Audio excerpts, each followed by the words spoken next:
3:07. A partir de este instante llega el Milenio 3 más clásico. De alguna forma es el dossier adjunto al periódico informativo, al que os cuenta todo lo que está pasando. Ahora vienen temas inmortales. Siempre, también, por supuesto, guiados por la actualidad, pero temas que vosotros conocéis muy bien. Temas que ponen la carne de punta. Los pelos de punta, es decir, la carne de gallina y los pelos de punta. ¿Por qué? Porque nos da la sensación de que por mucho que hayamos escuchado historias similares, siempre hay algo que nos vuelve a sorprender. A nosotros nos ha pasado, y un día os lo contaré. Un día os prometo que os lo contaré, aunque no podré dar algunos datos. El caso más estremecedor que nos ha ocurrido a nosotros en marzo de este año, la investigación, que tiene que ver con fantasmas. Y es verdad que ya casi nadie puede creer en los fantasmas. Es irracional. Pero en marzo de este año nosotros estuvimos implicados en una investigación que no vamos a poder contar con todos los detalles. Os aseguro, os damos nuestra palabra de que es real. Y nunca en mi vida me he quedado con los ojos como platos pensando, caramba, resulta que esto de los fantasmas parece que puede ser absolutamente verdad. Un caso criminal, un caso donde algunas informaciones volvían a verse sobre una pantalla.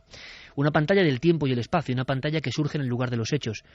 Una pantalla que de pronto se ilumina, de pronto surge, de pronto aparece y que informa de algo que ocurrió allí.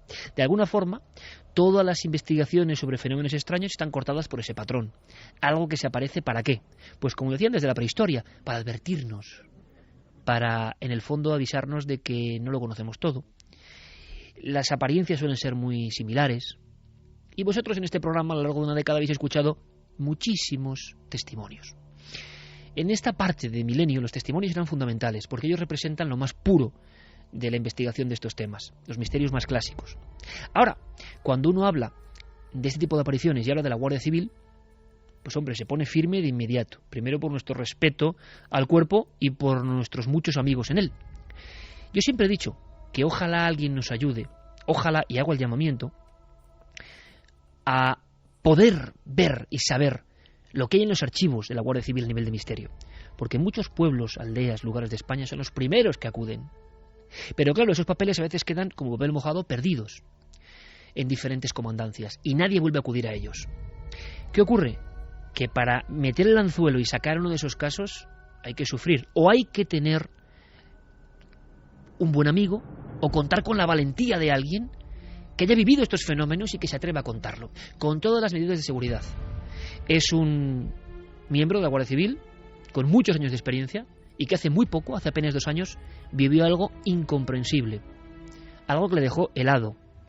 No es la única experiencia, como pasa a muchos compañeros que rondan por la noche, que están en servicios de élite, pero esta que nos va a contar es muy especial, por el lugar donde ocurre. Ese lugar se llama Camping de los Alfaques.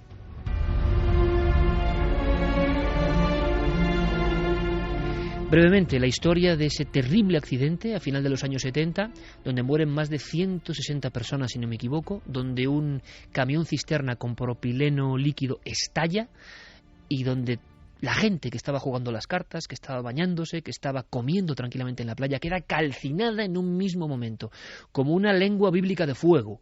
Todo fue arrasado. Todo lo vivo, como una bomba de neutrones, se acabó. Todo convertido en cenizas. Las fotografías de la prensa al día siguiente en Cataluña fueron impresionantes. Algunos, por ejemplo, eran cadáveres carbonizados y tenían el reloj parado a la hora exacta del accidente. Bueno, Javier Pérez Campos tiene información. Y Javier Pérez Campos nos va a traer al inicio de esta hora ese tipo de casos que nos emocionan y que nos hacen pensar y sobre los que podéis opinar en nuestras vías de contacto. Javier, hablamos de los alfaques y sobre todo hablamos de una persona valiente que está al otro lado del teléfono. Sí, hablamos de una persona que además se puso en contacto con nosotros para contarnos su experiencia, porque era algo que le había dejado marcado de cierta forma al no saber explicar bien todo lo que le había ocurrido. Y además le ocurrió de una forma que ahora nos lo va a contar él, bastante curiosa, porque él tampoco sabía muy bien lo que había ocurrido allí, como ya ha pasado con otros testigos que hemos tenido también en estos micrófonos. Si quieres hablamos con él, es Daniel, guardia civil, que vivió una experiencia bastante extraña en el invierno de 2010. Invierno 2010, y luego tú, Javier, a raíz de este caso te has puesto a indagar en otros que han ocurrido en la misma zona. Nosotros aquí en Milenio 3 y en Cuarto Milenio hemos hablado de los alfaques desde la primera observación. La primera ocurre, si no me equivoco, en el 2004, cuando un conductor de Zaragoza nos informa en vivo, una de esas noches que no olvidaremos nunca, que sin saber la tragedia de ese camping, circulando por esa zona, él observa una serie de figuras en la carretera. Piensa que son individuos que están ahí, no sé, jugándose la vida en mitad de la noche. Va su esposa con su niña detrás, reduce la velocidad y poco a poco va viendo las siluetas, algunas con visera, otras con la típica ropa de verano, y se da cuenta de que son ropas de los años 70 y que le miran directamente al coche y que es una familia entera y que la cara está totalmente oscura, como si hubiese un garabato oscuro. Bien, nos llama y nos pide información sobre si sabemos algo en torno a ese lugar, ese enclave.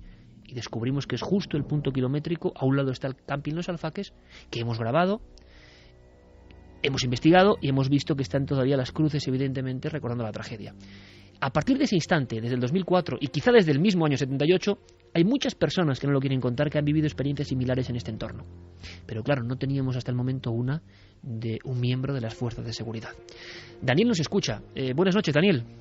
Hola, buenas noches. Daniel, ante todo, muchísimas gracias, primero por lo intempestivo de la hora y segundo por tu amabilidad y por tu valentía.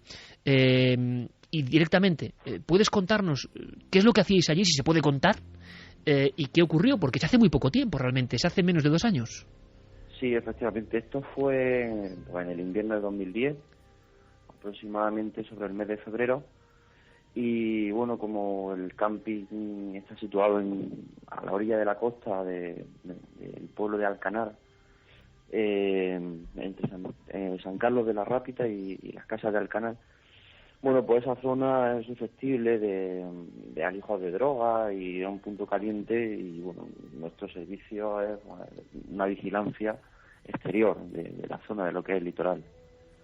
Y aquella noche yo llevaba prácticamente 2 semanas destinado allí, y bajamos una compañera y yo a esa zona. Yo desconocía, no sabía lo que había ocurrido allí, o sea, no sabía ni siquiera el nombre del sitio, nada más que era un punto al que nos enviaron, y nada más entrar te da una sensación un poco rara, ¿no? Tal vez por la hora de la noche, eran sobre las 2, las 3 de la mañana, hacía mucho frío.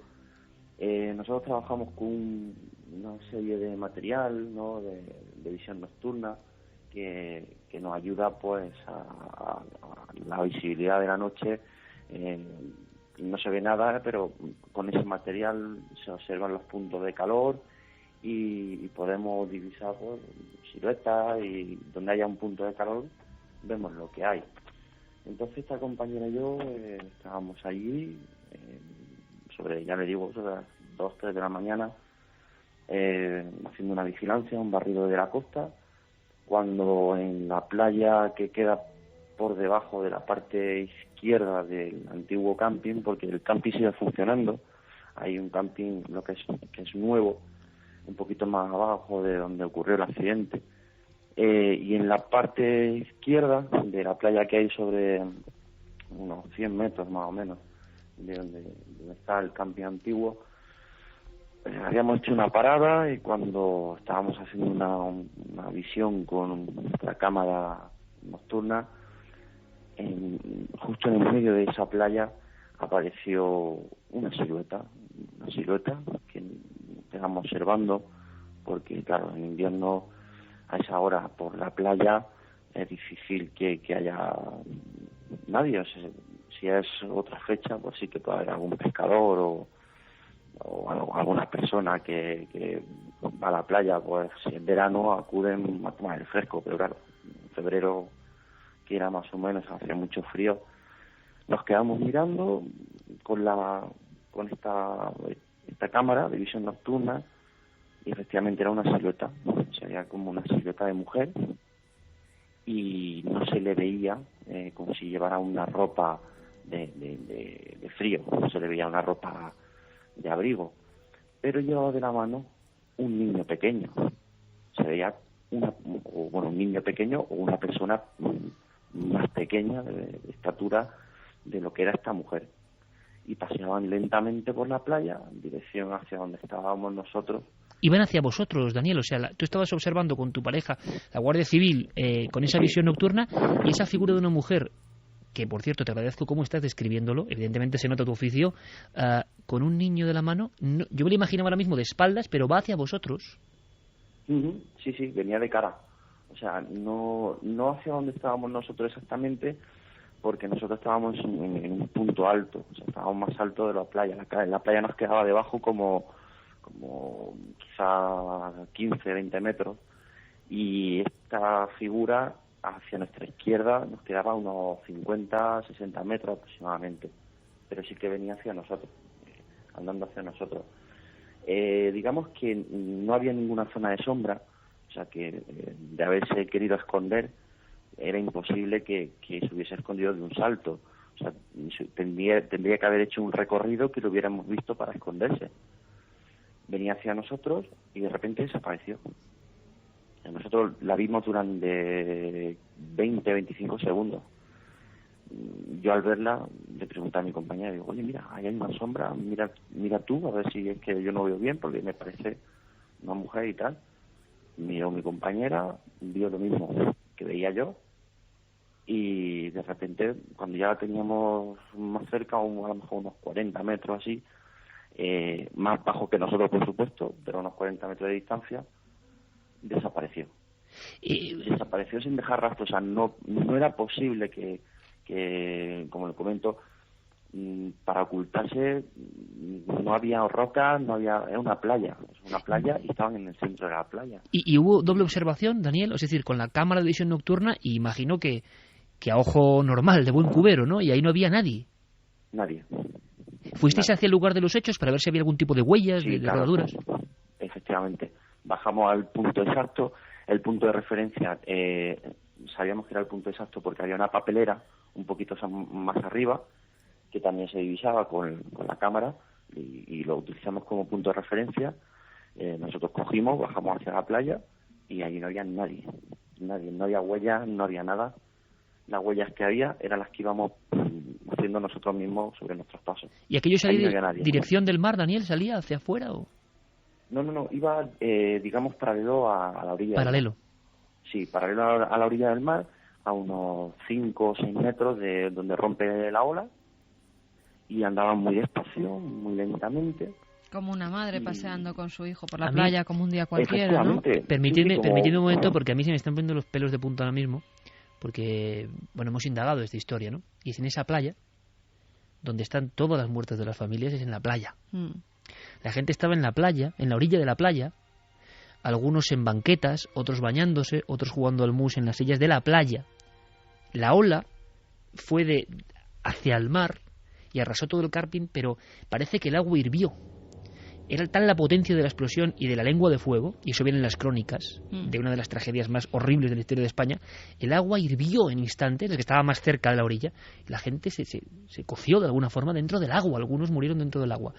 Y me estoy quedando, pues, como realmente impresionado, sinceramente, por la descripción de nuestro amigo Daniel, repito, un miembro de la Guardia Civil que estaba allí trabajando pues para que todo tenga un orden y una lógica, como se hace, y mandamos un abrazo a tantos amigos de la Guardia Civil y de la Fuerza de Seguridad que escuchan Milenio 3 y que nos informan en muchas ocasiones, pero pocas, hay que decir, la valentía, ¿no?, de tener los teléfonos. La descripción es brutal porque es el lugar exacto, no es solo el camping, sino el lugar donde más muerte se produce es en esa orilla de la playa. Y lo más curioso, Daniel, es que tú no describes una sombra, una forma, digamos, aleatoria, sino que describes perfectamente una mujer que llegas a verla, o llegáis a verla tan cerca que puedes ver que su ropa no es propia de esa estación del año y que va con un niño. O sea, ¿llegasteis a ver rostro, cabello, facciones? No porque esta cámara con la que trabajamos no permite, no es como un prismático que durante el día vea a la persona correctamente. O sea, nosotros sabemos que es una persona porque es la silueta de una persona y el movimiento de una persona. O sea, están andando y vemos cómo tiene piernas, brazos, pero las facciones, o sea, el cabello sí, pero facciones de cara y eso no se puede ver. O sea, había cabello incluso. Sí, la mujer tenía el pelo como de melena, pero se ve que era como una melena así por debajo de la oreja, así un poquito corta, ¿no? Y el niño parecía, claro, ya le digo que una cámara de visión nocturna tipo el night shot que utilizamos en la televisión, que se ven las imágenes como un poco deformadas, verdes más o menos. Efectivamente, es como esta que sale en las películas de la guerra, que se las ponen y sale claro, la verde. Para operación militar muchas veces, ¿no? Efectivamente, exactamente, a una cámara israelí que es justo para eso, detecta el punto de calor. Lo que a mí me llama la atención, que esa figura debería de tener una temperatura. Claro. Porque si no, no la hubiera detectado. Es cámara térmica, además, que claro, refleja el calor. Claro. O sea, si no hay calor, no detecta nada. ¿Y no estaba la marca roja, digamos, del calor dentro de esos cuerpos? No lo detecta en rojo. No lo detecta en rojo. El calor lo detecta como o blanco o negro. Ajá. O sea, hay digamos, lo que es el panorama general de la visión es de un color, y donde hay el punto de calor, por ejemplo, nosotros si lo enfocamos al mar, pues y vemos una lancha con motor fuera a borda, veremos la silueta de un color más clarito de lo que es del casco de la lancha, y luego el motor veremos un punto exacto de calor. No sé si me explico. Perfectamente. Punto, y estos dos cuerpos no emitían ninguna, digamos, onda, ningún reflejo de calor humano, lógico, ¿no? Claro, una temperatura había. Una temperatura de calor tiene que haber, porque si no, la máquina no lo detecta. Pero claro, tampoco pensamos que pueda ser realmente personas, porque, quería decir que al final el niño parece que lleva una gorrita. O sea, como en la forma redonda de la cabeza, lo que pudimos detectar, que yo lo veía, pero no me atrevía ni a decirlo, porque decía, es que un niño con una gorrita a las 3 de la mañana, en pleno mes de febrero, me resulta muy raro. Exactamente, Daniel, como lo que hemos contado de los primeros casos que nos llegaron. Varios de los niños iban con viseritas, además muy típicas de los años 70, muy redondeadas. Con los cubos en las manos. Algunos con cubos en las manos, sí, señor. Con los cubos. Yo fue mi compañera la que me dijo, este niño lleva una gorra, parece que lleva una gorrita, y porque se le veía dentro de lo que era lo redondo de la cabeza, una parte en el lado cuadrada, como si fuera la visera. ¿Y cómo os quedáis? ¿Cuál es la reacción? ¿Qué pasa? Al ¿Qué os decís? Extrañado, porque como no asociábamos lo que había ocurrido, o sea, todo esto fue casual, ¿no? Nosotros tenemos que dar, evidentemente, una novedad de cada incidencia que vemos durante la vigilancia. Entonces, al cabo que había esa noche en el grupo, yo le llamé por teléfono y se lo dije que había visto algún movimiento por esa playa, y así un poco en broma, ¿no? Así jovialmente me dijo el cabo, ya ese va a ser fantasmas del camping. ¿Te lo dijo el cabo? Ahí, sí, porque el cabo llevaba allí ya más años destinado y sabía que había ocurrido alguna cosa, pero me lo dijo no en plan, sino, oye, a ver si va a ser fantasma del camping, pensando que él pensaba que yo lo sabía. Claro, al decirme eso, mi compañera y yo nos miramos y dijimos, algo raro es, porque aquí hemos hecho un barrido sobre la zona. Cuando hemos visto lo que hemos visto, hemos bajado, hemos comprobado, estamos seguros de lo que hemos visto, lo he visto yo, lo ha visto ella.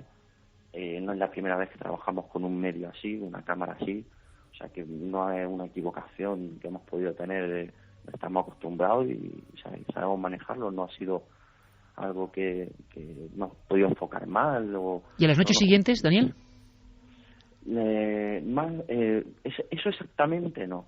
En las noches siguientes, porque tampoco íbamos siempre, o sea, todas las noches no. A lo mejor bajas por una vez cada 10, 15 días. Y no siempre bajaba yo, porque éramos muchos en el grupo y cada vez bajaba uno.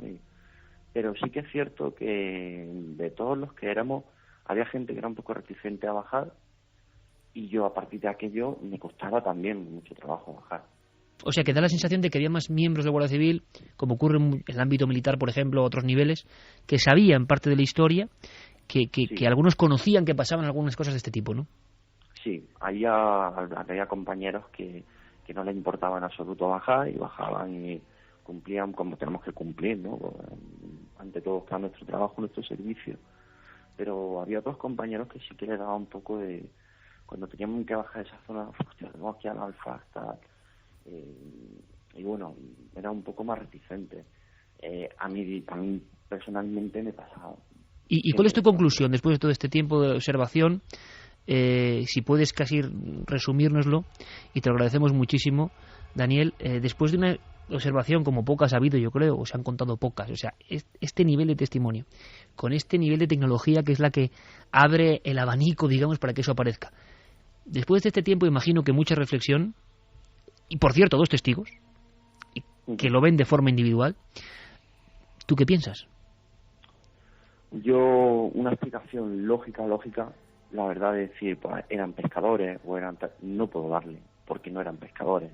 Era una mujer y un niño, con un bañador y con una ropa de baño, o sea, en pleno febrero, paseando por la orilla de la playa. ¿No? Y sobre todo la desaparición, quizás es lo que más te llama la atención, ¿no?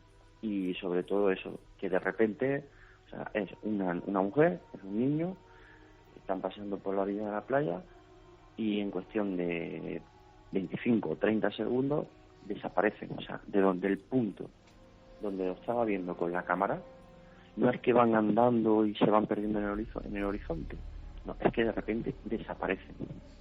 Vamos a hacer una cosa, Daniel, yo creo que es importante, y pones una pica en Flandes en el sentido de volver esta noche, a nivel de toda España y todo el mundo que nos escucha, a poner sobre la mesa una cosa que nosotros vamos hilando, ¿no?, en estos años. Muchas veces lo hablamos, si pudiéramos contar todo lo que nos llega en ocasiones de personas que les da miedo contarlo, pero que coinciden en el punto exacto, ¿no?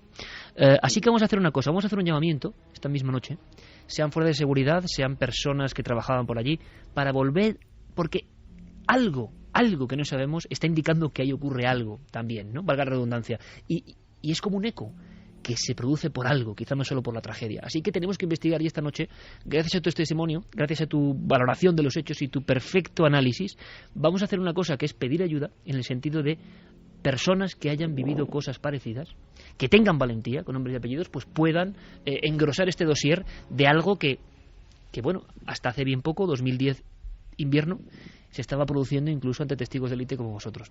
Yo te mando un abrazo muy grande, todo el equipo lo hace porque sabemos que es un esfuerzo y una valentía que no sabes cómo agradecemos, sabemos que no es la única experiencia, pero podremos contarlo con más calma en el futuro. Gracias, Daniel, por tu trabajo, por velar por nosotros, por velar por la seguridad de tanta gente y por tener las agallas de contar algo que es difícil incluso hasta de concebir, pero que sabemos que os ocurrió sin duda alguna. Un abrazo muy fuerte, amigo. Igualmente. Gracias. Un saludo.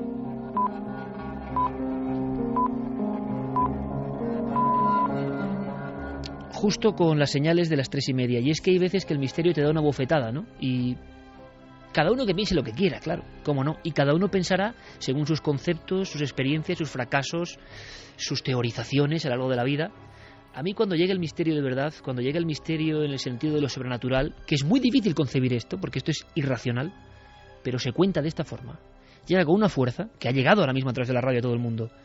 ¿Cómo ha contado Daniel esta experiencia?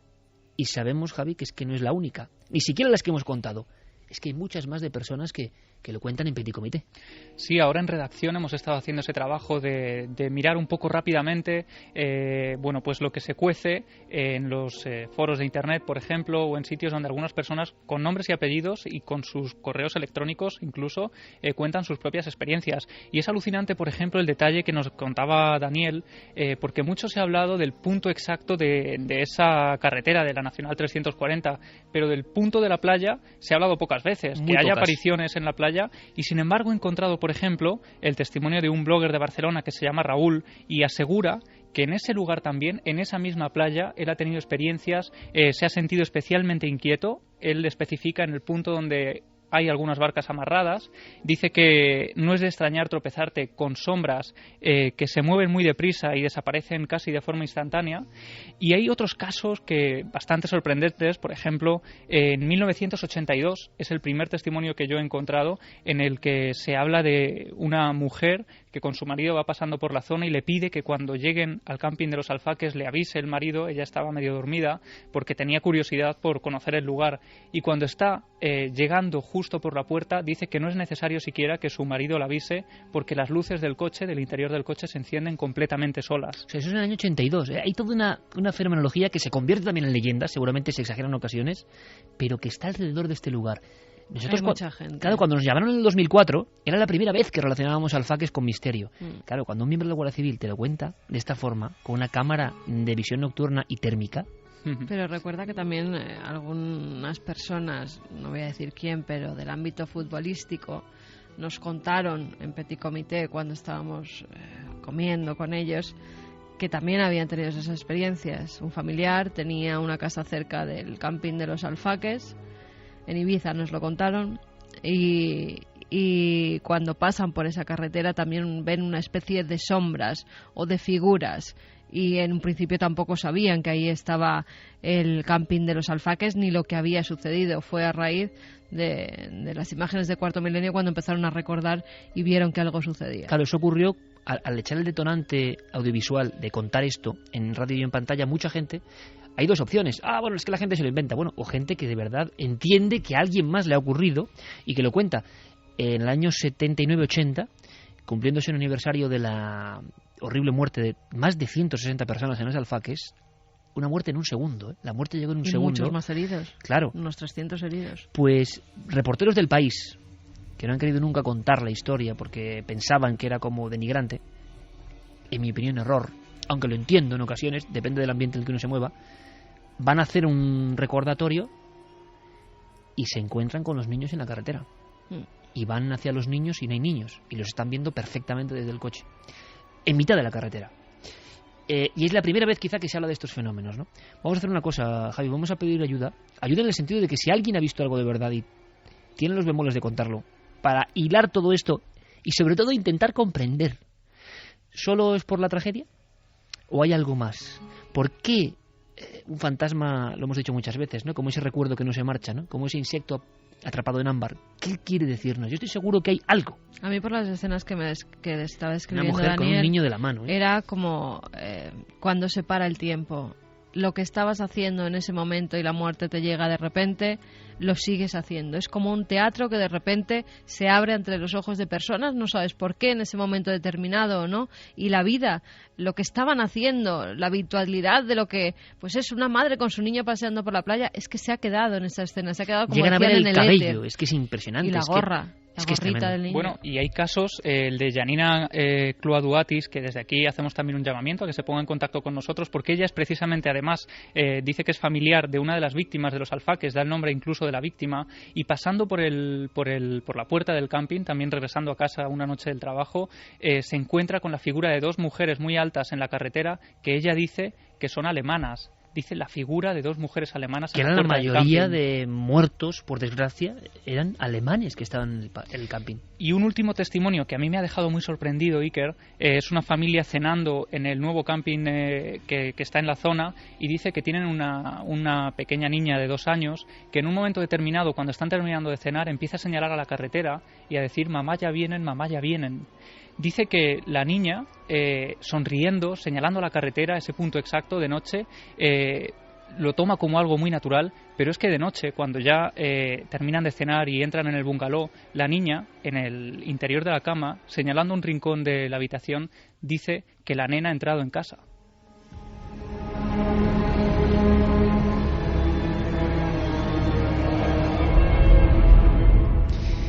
Tres y 35, es duro esto, ¿eh? A mí, menuda reentré, porque después de la actualidad llega un caso de esos de quitarte el sombrero, en mi opinión, no sé la vuestra. Ahora vamos a hacer eso, cartas al director, cartas a Milenio 3, en forma de mensajes. Vamos a descongestionar un poco, ¿vale, chicos? Porque, en fin, esto pasa. Un poquito de oxígeno a nivel de Mike Oldfield, nos lo pone Jeremy Martínez. Por cierto, que ahora rápidamente tendréis que votar, créalo o no, nuestra nueva sección con el detective de lo insólito Diego Marañón. Lo que nos va a contar es verdad o no. Mensajes a las vías de contacto de Milenio 3. Pues mira, Juan Luis Morilla nos decía: cuando cae la noche el camping toma vida, parece como si aquellas personas tomaran vida de nuevo, e incluso en las caravanas que hay allí, que no hay nadie en su interior, parece que estuvieran habitadas. Mario Leonardo dice: esto se lleva viendo desde siempre por miles de personas, incluido yo, seres que aparecen por carreteras, casas, etcétera, así que tiene que ser verdad. Borja Fernández dice: Juan Luis, supongo que lo que dices por la gente que hay allí. Lo mismo pasa en Belchite. Es mejor ir en épocas de frío, en las que no hay casi gente, y se puede hacer mejor la investigación de personas que quieren ir allí, pues a ver si pueden ver también ellos algo. Dicen que es lo bueno de nuestros testimonios, que la gente no sepa lo que ocurrió allí y que todos coincidan en lo mismo. Leandro nos dice: mi opinión es que, hablando ya del mal, dices que esa gente hace que esos males terribles tienen una enfermedad mental provocada por algún trauma de niño, seguramente, y eso se va incubando con los años y de ahí se desata el mal. Un psicópata puede ser una persona aparentemente normal y llevar una doble vida, pero al final esos sentimientos traumáticos desencadenan en algo terrible, como puede ser matar a niños. Saludos desde Talavera de la Reina y gracias por volver. También Manuel nos decía: hola, buenas noches a todos y gracias por estar ahí de nuevo. Como primer pensamiento sobre el origen de la maldad, creo que esta mayormente empieza cuando se pierde el respeto y la consideración hacia las personas, y en segundo, el odio a una persona, a un grupo, etcétera. Borja Fernández dice: mira, un error tan grande con 200 huesos y 12 dientes no es como para no darle importancia y decir que somos humanos. Hay bastante indignación, ¿no? Mucha. Además, que es un tema que está muy candente ahora mismo. Este tipo de errores no se pueden permitir. Para eso son especialistas en el tema, que además, digo yo, no tendría que ser una persona la que haga el análisis, sino un grupo. Francisco Manuel López dice: creo que su experiencia militar en los Balcanes es determinante para entender la insensibilidad nula demostrada en la comisión del asesinato de sus propios hijos. Mario Leonardo: esta gente no tiene cura, por eso cadena perpetua. Eso de cadena perpetua se está oyendo muchísimo. Fran Ojeda: en Córdoba la policía local llegó al lugar del crimen y sospechó desde el principio de la hoguera, pero llegaron los del CSI español y se lo quitaron el caso de las manos. Joaquín Vázquez Acosta: ni los talibanes son capaces de hacer lo que hizo. ¿Dónde está la capacidad del hombre para hacer el bien? O tú acércate a una loba con un cachorro, a ver qué hace. Comerte. Es increíble, ¿no? También acércate a una madre para hacer daño a su hijo y te aseguro que también te lo comes. Yo creo que este tipo lo hizo y luego montó toda la historia de que se le había perdido los niños. Pienso que todo, después de matarlos, ha tenido suerte hasta ahora con los análisis de los restos. Todavía no entiendo cómo un padre puede hacerle daño a su mujer y matar a su hijo. José Zafra dice: buenas noches a todos, soy un farmacéutico que llevo 8 años escuchando el programa y quería darle las gracias por hacerme las noches de guardia mucho más amenas. Bueno, también hay mensajes que no van en el ámbito terrible, ¿no?, de los niños de Córdoba, y mucha gente, por lo que veo, que se alegra de que volvamos también, menos mal, ¿no? Muchísima gente. Bueno, quien no se alegra, la verdad es que no lo ha puesto. O sea que a alguno habrá que no se alegre, pero no está en el Twitter poniéndolo. Alguno habrá. Todos los que lo han puesto que se alegran muchísimo. O sea que yo solo puedo decir que se alegra, no puedo dar ninguno malo. La verdad es que la mayoría de mensajes sí que el impacto del tema de los niños de Córdoba. Exactamente. Por eso lo hemos contado, porque está ahí en la sociedad, ¿no? Luego vamos con otro tipo de mensajes. Si os parece, ahora enseguida vamos con una sección que es sorprendente, con una música especial, una música sí que tiene un poco que ver con estos temas, y es Diego Marañón. Enseguida entablamos contacto con él, un poco recordando a Mr. Ripley, ese créalo o no, de usted depende. La señal de que llega nuestro detective de los misterios, Diego Marañón, desde San Vicente de la Barquera. Compañero, buenas noches. Hola Iker, buenas noches, ¿qué tal? Sabes que es un placer y un honor empezar este 2012 a nivel radiofónico, temporada 2012-2013 contigo. Y además, gracias, con una sensación de algo especial, ¿verdad? Algo así como, créalo o no. Créalo o no es el título de esta sección, que podríamos subtitular como lo imposible que puede ser probable o algo parecido. Es verdad. Pero eso es lo que pasa, Diego, que esto es necesario. Claro, porque... ¿Por qué hemos hecho esta sección? Porque el batiburrillo de las redes sociales, de Internet, de la información incluso en papel, nadie sabe exactamente, en muchas de las historias, qué hay de verdad y qué hay de mentira. Y además es que a veces ni se demuestra ni se deja de demostrar. Y todo se queda en una especie de limbo y los seguidores del misterio quieren saber, ¿no? Es cierto, desde la proliferación sobre todo de las redes sociales, desde que tenemos Internet y esas largas cadenas de email se van reproduciendo de un ordenador a otro, todas estas historias van calando en el inconsciente casi colectivo y nunca se sabe muy bien si tienen un trasfondo real, si alguien se las ha inventado o si realmente hay una historia con datos, con personas y con nombres reales detrás. Vamos a intentar averiguarlo en esta sección. Claro, tú has hecho un poco de detective virtual y hay cosas de verdad sorprendentes y siempre para aprender, ¿eh? Y además vamos a necesitar la ayuda de nuestros oyentes, así que tienen que estar todos muy atentos. Bueno, Guillermo León, NikerJiménez.com ya ha puesto una encuesta. Esto es un experimento, ¿no? Nosotros experimentamos y vosotros nos decís si os gusta o no. ¿Falso o verdadero? Y además, la respuesta no es esta semana, sino la que viene. Plantea Diego Marañón una serie de incógnitas, a veces las adoba con cierto material para contextualizarlo, y vosotros opináis. Y luego la semana que viene, con vuestra ayuda, sin vuestra ayuda, como sea, intentamos llegar a la verdad. Ese es el único objetivo. Y en 7 días, antes de la siguiente historia, resolvemos la incógnita. ¿Y nosotros podemos opinar si es cierto o verdad? Porque yo no sé de qué va. Exacto, es que Javi y Carmen, por ejemplo, no lo saben, así que vamos a experimentar con ellos aquí en vivo. ¿Te parece, Diego? Me parece perfecto. Venga, vamos con la historia, una de esas historias que se está contando, que se está difundiendo, que es alucinante. Es alucinante y tiene que ver además, Iker, con uno de los grandes intereses, ¿no?, que el ser humano ha tenido siempre, con ese afán de conectar con lo trascendente, con saber si se puede establecer una conexión con ese otro lado.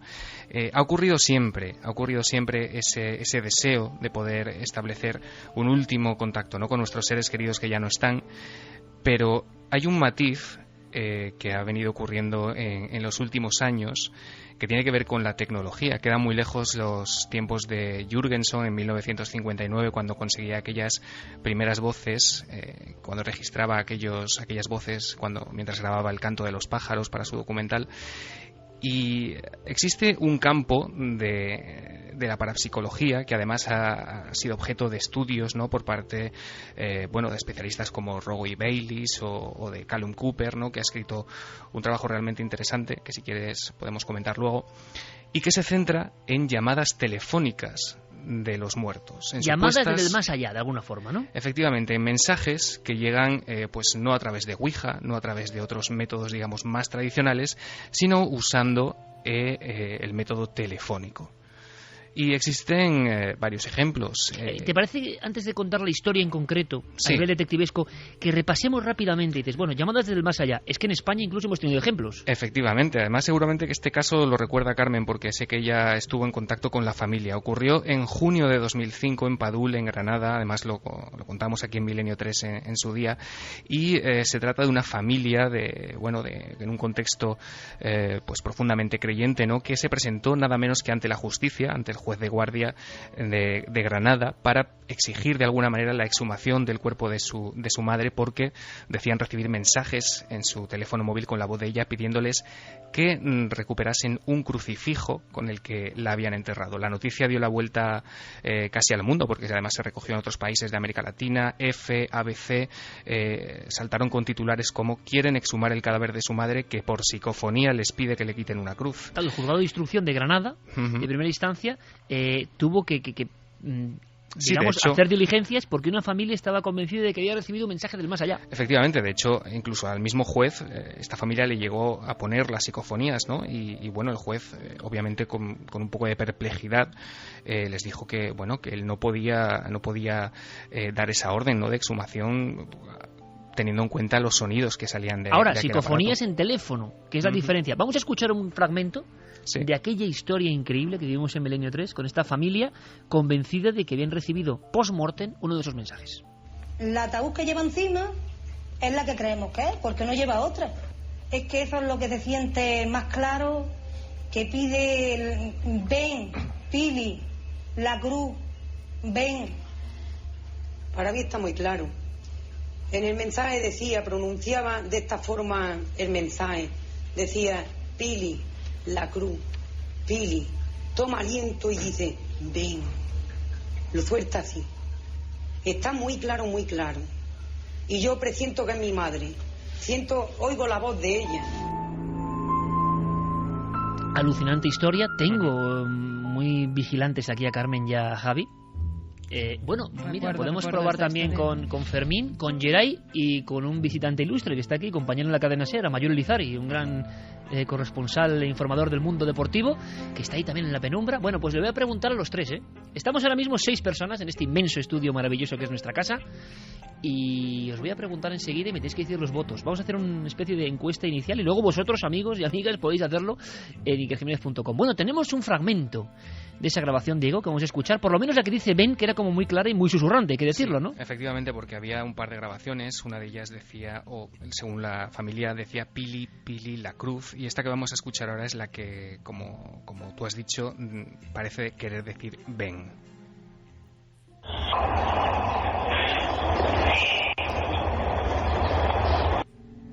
Pon otra de Geray. Es un Ben susurrante después que obliga, sea lo que sea, a esas diligencias por parte del juzgado, creo, número 6 de Granada, que alucina con esta historia. Escuchamos, es una voz de mujer que dice ven y que las personas identifican en la familia como su madre.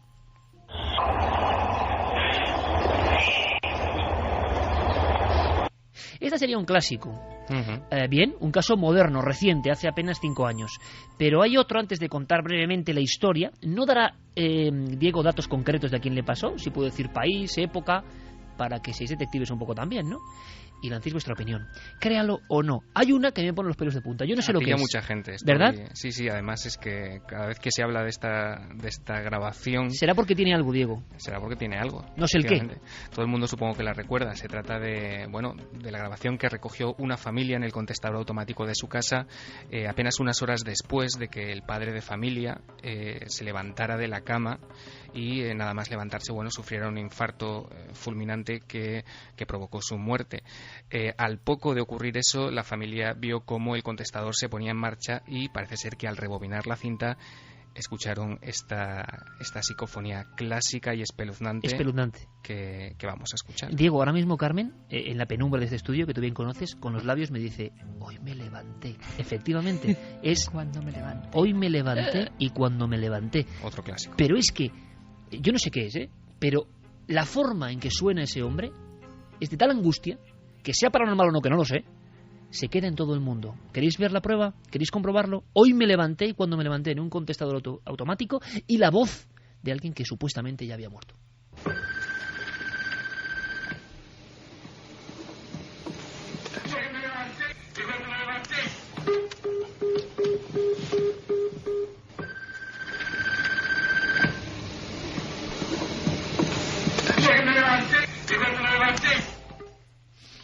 No vamos a decir nada más porque es una angustia terrorífica y nadie sabe si es un mensaje real. La familia aseguraba que era imposible que fuese un mensaje pre-mortem. Bueno, terminamos antes de contar la historia en titulares con otro de los grandes clásicos, una serie de insultos en un contestador, dichos con una maldad, de que hemos hablado del mal, que también ponen la carne de gallina, Diego. Sí, esta grabación llegó a manos de Santiago Vázquez a través de una joven que tras fallecer la madre de su marido, su suegra, parece ser que recibió este horrible mensaje que todos seguramente hemos escuchado ya en alguna ocasión en el contestador sin que se hubiera realizado llamada alguna. Es un insulto repetido 3 veces. Dice Furcia en concreto.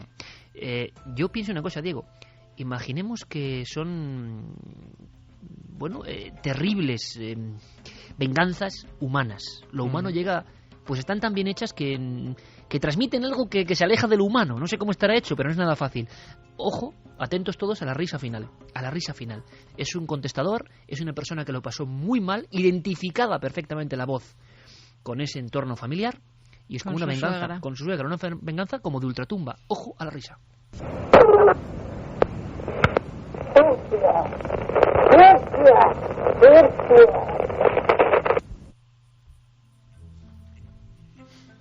Aquí no se ha escuchado la risa, o yo me imaginé una risa que era de otra psicofonía, creo. Sí, otra del Palacio de Henares que era terrible, de las supuestamente auténticas. Bueno, no hace falta repetir, son historias muy raras, muy incomprensibles, y volvemos a lo mismo, ilógicas y irracionales. Pero ahí están. Sí, porque contactar del de más allá para llamarte Furcia... ¿no? Bueno, es una venganza del más allá. Desde luego, ahora te digo una cosa, la persona no lo olvida nunca, porque normal. Es algo terrorífico. Fíjate, yo recordaba que hace poco nos escribieron un mail con alguien que lo está pasando también bastante mal porque un teléfono móvil de una persona fallecida está llamando desde ese teléfono y dejando mensajes. Es que lo más curioso es que, claro, yo me acordaba de otras palabras que también son furcies en el Palacio de Henares y acaban en una risa. Y es otra psicofonía. Es curioso, ¿eh? Ese término ha aparecido varias veces en el mundo psicofónico.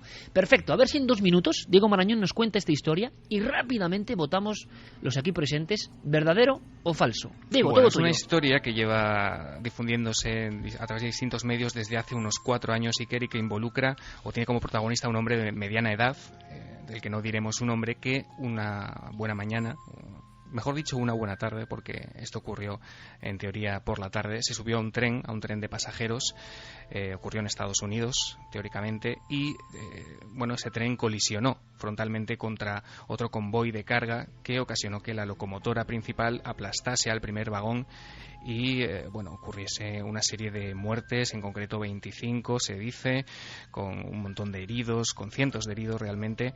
Y lo curioso es que este hombre llevaba consigo su teléfono móvil, un teléfono móvil que cuenta esta historia que comenzó a hacer llamadas a sus familiares más cercanos. Y cuando digo llamadas no me refiero ni una ni dos.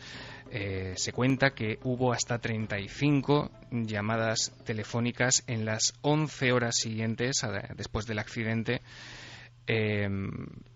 lo que provocó evidentemente que la familia, después de escuchar las primeras noticias sobre este trágico suceso, creyese que este familiar, seguía con vida y estaba tratando de ponerse en contacto con ellos.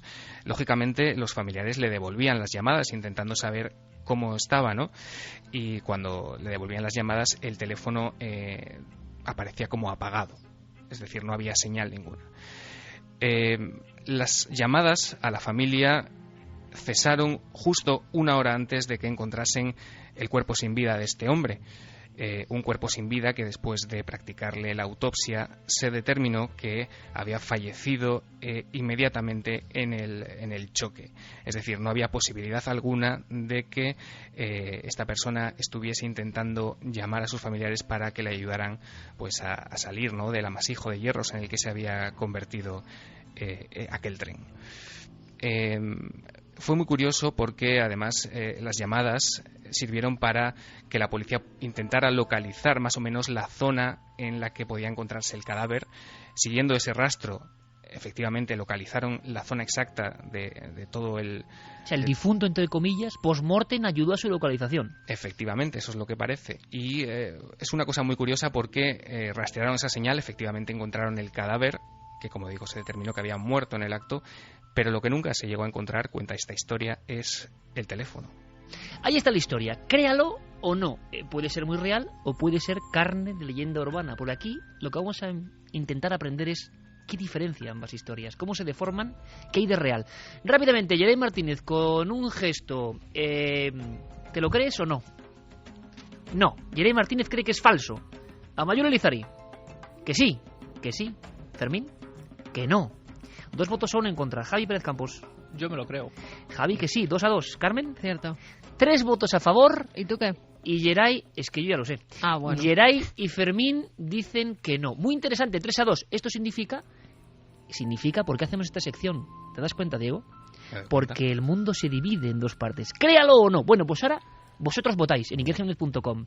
Y sorpresas la semana que viene. ¿Te parece, Diego? En 7 días desvelamos la solución. El detective desde el Cantábrico, que debe estar maravilloso ahora mismo. Un abrazo muy fuerte, compañero. Otro abrazo para todos vosotros. Buenas noches. Empezamos con mensajes y con 3 ganadores. Sorteamos 3 ebook, 3 libros electrónicos desde ikerjimenez.com. Mira, Pino en Facebook nos decía que en su familia tuvieron de esas llamadas. 2.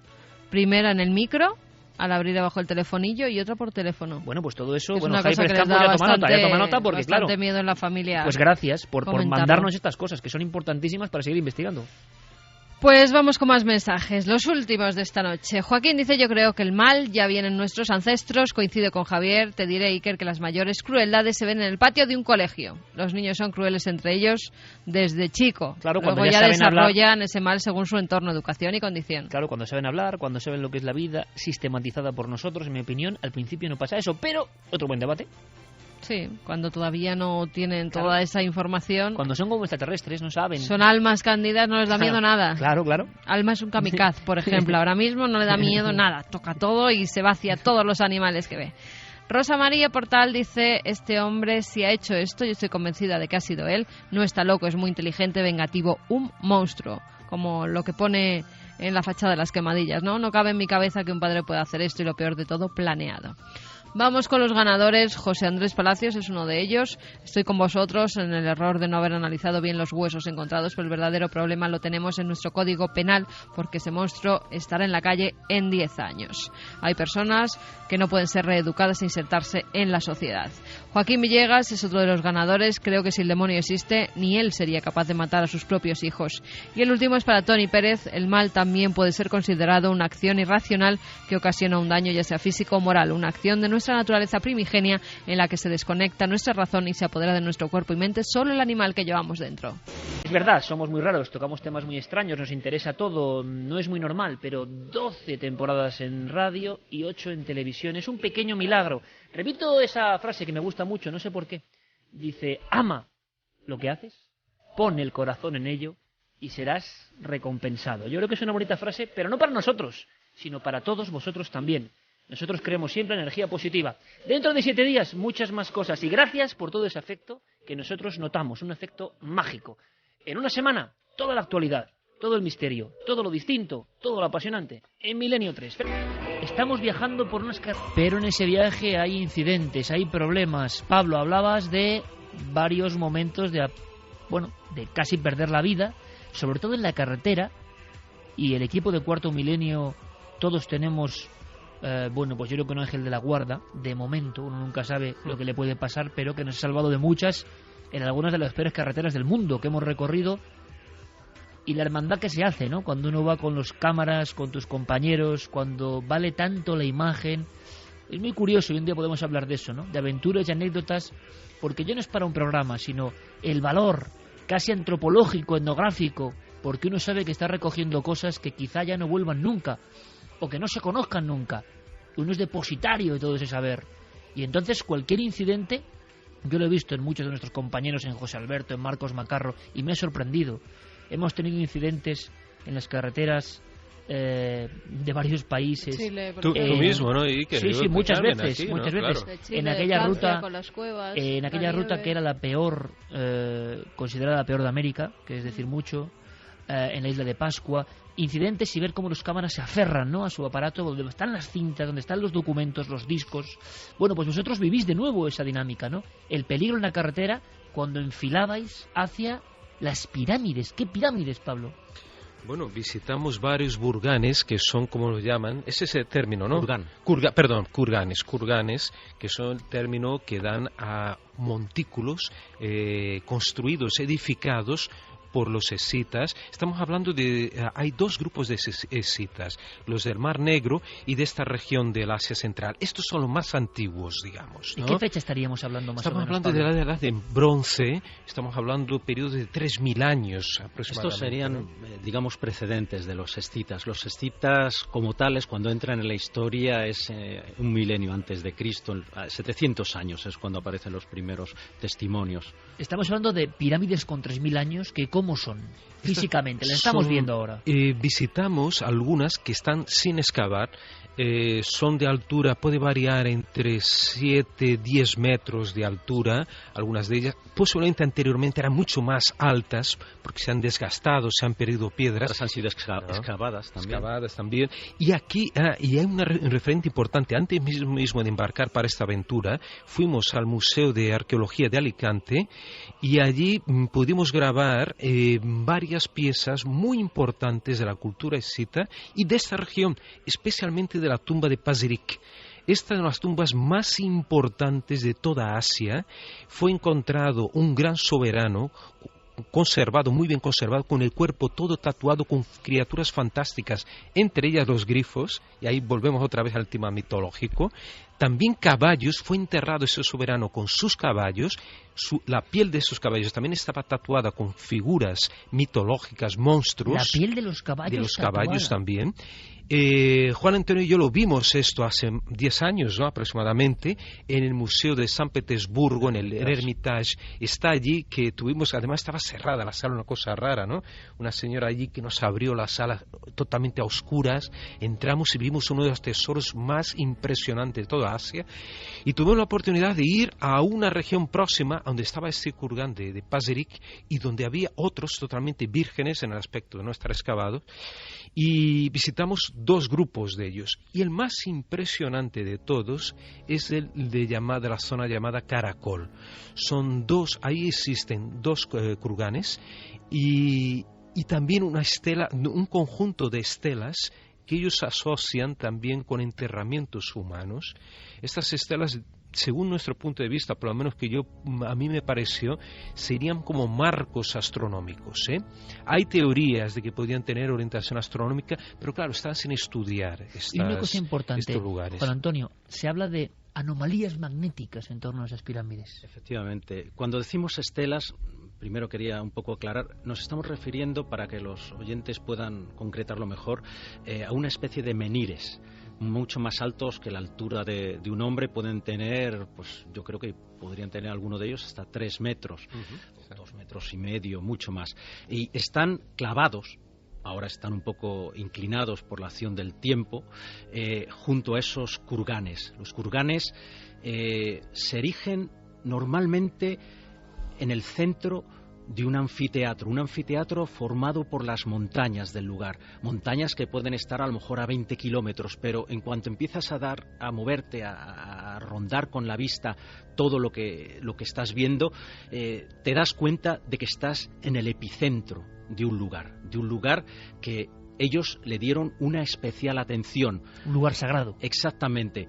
No hay templos, están los propios kurganes, estos túmulos funerarios donde se han encontrado estos restos. ¿Pero por qué estaban allí? Yo no lo puedo decir, pero sé, porque lo he visto, lo que uno puede sentir ahí. Estábamos en esta zona de Karakol, no muy lejos de un lugar, Bichiktu Bom, es la aldea que estaba a unos 2 kilómetros podrían dar de nosotros. Podéis imaginaros las montañas, bosques preciosos en otoño, también manadas de caballos, jinetes que pasaban de vez en cuando por los alrededores. Y bueno, pues vamos a comprobar lo que ya nos habían contado, que en estos sitios había anomalías magnéticas. Sacamos una brújula, fui yo el que hice la medición, no esperando ver nada extraño. Abro la brújula y marca una dirección. Nosotros no sabíamos, en un día además, no se veía el sol, estaba bastante nublado, con lo cual no podía saber yo a primera vista dónde estaba el norte, dónde el sur. Inmediatamente identifiqué que estaba marcando al norte, pues no era así. Inmediatamente, pasados unos 2-3 segundos, la brújula empieza a moverse 180 grados hasta situarse en el auténtico norte. Eso fue entre 2 de las estelas que había. Bueno, en ese mismo momento, Juan Antonio, es cuando mi teléfono, un smartphone, se apaga y se enciende solo, automáticamente, ¿no? Sí. En ese mismo momento, al mismo tiempo. Comprobamos también lo mismo entre los 2 kurganes, entre las 2, digamos, pirámides de piedra, y lo mismo, marca un lugar. Yo esperaba que ya se hubiera estabilizado la brújula, inmediatamente empieza a girar 180 grados en la dirección opuesta hacia el norte, auténtico. Varias veces lo comprobamos y efectivamente ahí estaba ocurriendo. Después lo preguntamos a otros científicos a los que pudimos entrevistar en Barnaul y nos dijeron que sí, que esa zona estaba considerada como de anomalías magnéticas, pero es que hay otras regiones en el propio Altai donde no pudimos llegar por cuestión de tiempo y porque podríamos habernos tirado 400 kilómetros entre las montañas por despeñaderos que algunos de ellos tuvimos que sufrir, y gracias pues a que José Alberto andaba tomando imágenes y nosotros con las fotografías solo hasta después de haberlo pasado no nos dimos cuenta de por dónde había atravesado el coche realmente. Pues en esos lugares, estoy hablando del Valle de Huimón, un lugar que visitó además este hombre del que hablé antes, Nicolás Rerich. Este lugar hay no solo anomalías magnéticas, sino, según este geólogo al que entrevistamos, anomalías gravitacionales que hacen perder a las personas la noción del tiempo. Él mismo, hace 23 años, formó parte de una expedición, nos explicó en esta entrevista, que llegó a su punto de destino a tiempo, pero con un día menos para ellos. Habían perdido un día de su vida y no saben, él me decía, no sé dónde he perdido ese día.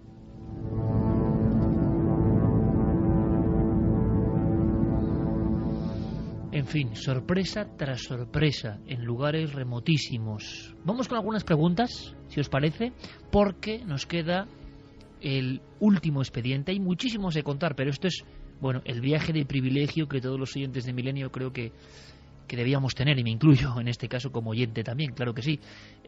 Santi tenía esa cuestión sobre Vorónezh, yo tengo también otras cuantas, el gran caso misteriosísimo, tenebroso, donde los haya, polémico y oscuro, y que por vez primera, investigadores españoles, investigan sobre el terreno. Preguntas. Javi nos dice que en el 2008 viajaron desde Madrid a Mongolia en un Panda. que recuerda que en la zona de Altai, entre... Madrid, Mongolia en un panda tampoco está nada mal, ¿eh? Y en la zona de Altai, entre Rusia y Mongolia, que les nevó en pleno agosto. Bueno, allí será bastante normal, ¿no? Óscar Utrilla, sea como sea, si es para estudiar a esta mujer, resultaría interesante un buen estudio genético. Se refiere a la señora que decía que era híbrida de alguna forma, ¿no? Raquel dice, a esta gente no se le podría hacer un estudio genético porque eso podría dar una información valiosísima en caso de confirmarse que tiene algún marcador extraño. Nathan dice, Zambala, la piedra Cintamani y esas criaturas guardianes son la base de un videojuego. Uncharted 2, el reino de los ladrones. Muy divertido, además. Dice, sin decepcionaros, pero los supuestos poderes de Kulagina se dieron a conocer al mundo durante la Guerra Fría y por lo tanto solo son propaganda soviética de la época. ¿Qué opináis de esta cuestión, por ejemplo? Personas que piensan que era solo propaganda. No creo, a pesar que lo usaban como propaganda también, y eso estimuló a Estados Unidos incluso, ¿no, Santi, a desarrollar también sus propios... De hecho, curiosamente, el flujo de información desclasificada de la antigua Unión Soviética es relativamente pequeño, pero sí que del otro lado del telón de acero de los norteamericanos hay mucha información.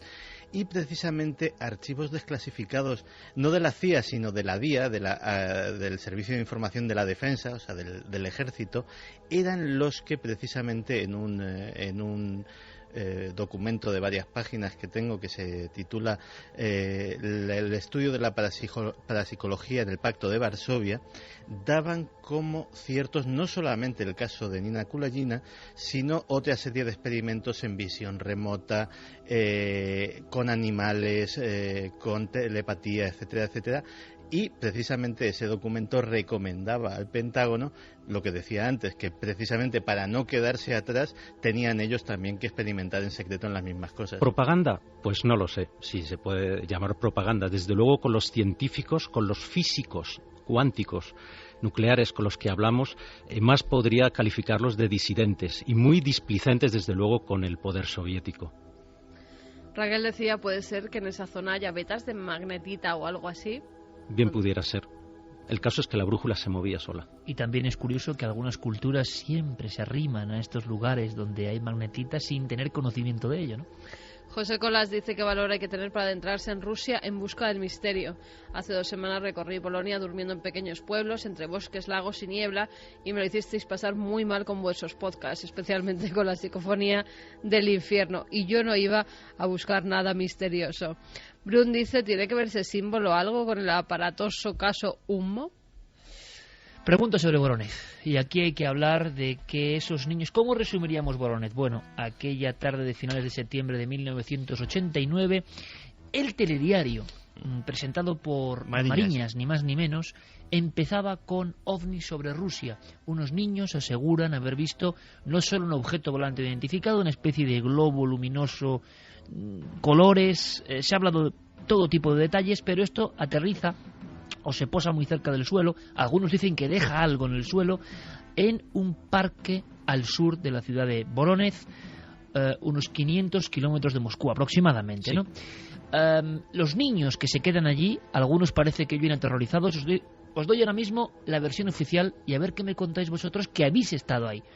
Los niños observan la salida de 3 gigantes de ese objeto, 3 gigantes de unos 3 metros de altura, impresionantes. Algunos afirman de quizá que haya 2 o incluso 3 agujeros o orificios que parecen ojos. Se habla también en el primer testimonio que pasa a la agencia TASS, la agencia soviética, de la presencia de algo parecido a un robot o a un maquinario, y uno de los niños aparece y vuelve a desaparecer cuando le señala o le apunta uno de los seres.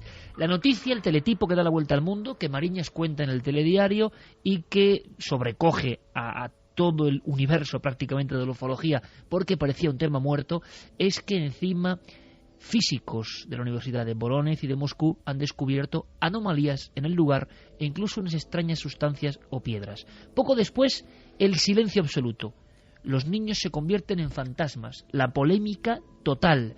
Nadie llega de nuevo a las pruebas, pero han seguido pasando cosas. Ese parque ha seguido su vida después del comunismo y una vida que parece sórdida, por lo que cuentan nuestros compañeros. Yo tenía un especial interés en saber cómo era ese parque. ¿Os imagináis? En una ciudad industriosa, al sur esos niños que llegaron a hablar para la agencia soviética, dando la cara. Vimos esto, pero los niños crecieron, sus vidas se separaron. ¿Qué pasó en Vorónezh en aquel parque, en aquel día de final del 89? Nos quedaron unos dibujos, y en uno de ellos, aparte de los seres, una especie de esfera, y en su mitad, y nunca nadie lo ha entendido, un signo. Una H, una especie de H, le curváis un poco los laterales, y una barra en su mitad.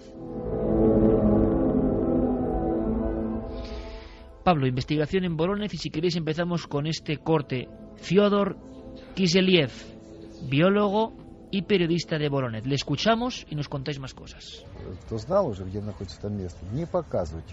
Cuando llegaron por primera vez les pidieron a los niños que no les mostraran el lugar donde había ocurrido. Генрих прошел с рамками, он оттуда, Silanov по той дороге несколько раз прошел здесь и абсолютно точно указал то самое место, mostró exactamente el о lugar котором donde дети говорили. Después los niños confirmaron que se había producido el aterrizaje. Потом именно на этом месте было зарегистрировано повышенная напряженность магнитного Es justo поля. en este lugar donde sus mediciones demostraron que había una elevación del campo magnético. Os aseguro, yo no es mitómano, que, en fin, se me ponen los pelos de punta. Vorónezh, el lugar de los hechos, y la confirmación entonces, compañeros, Pablo, de que la ciencia, los físicos se interesaron por el tema. También se habló de propaganda y de noticia falsa. No, los científicos se habían interesado en la llegada de ese objeto volante no identificado con supuestos humanoides. Sin duda, y además ahí estuvieron involucrados, se creó una comisión en aquella época de la Universidad de Vorónezh para investigarlos con geofísicos. Entre ellos estaba este famoso geofísico Henryk Silanov, que Juan Antonio consiguió contactar por teléfono, llegó a hablar con él, pero infelizmente, dadas sus condiciones muy precarias de salud, no pudimos tratar con él personalmente. Habían amputado una pierna no hace mucho tiempo, él estaba mayor. Él se puede encontrar por internet la página que él, pero sin embargo pudimos acceder a Kiselyev, que bueno, nos dio muchos detalles al respecto. Además, Kiselyev fue la persona que atendió a Jacques Vallée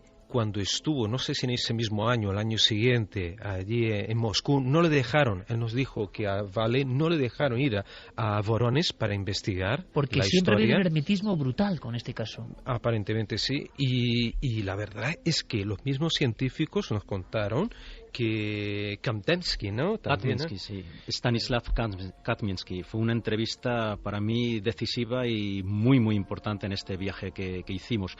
Él no se quería meter en el tema de los humanoides, ni mucho menos, pero sí que estaba seguro de sus investigaciones que allí había pasado algo, que los niños habían visto algo. Según hablábamos, llegábamos a una conclusión.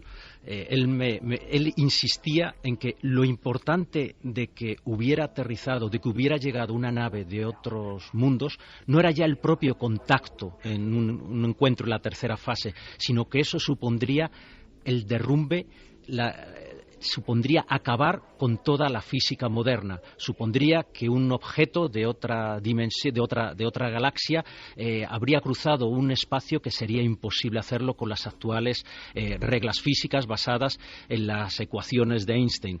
La ley de ecuaciones físicas que están en entredicho, precisamente. Efectivamente, nosotros hablamos sobre el tema del CERN, este experimento en el que un neutrino ha podido alcanzar una mayor velocidad de la luz, y él me dijo, es eso de lo que estamos hablando. O sea, el que aterrice una nave extraterrestre no es nada con el hecho de que de pronto tenemos que reconstruir la física.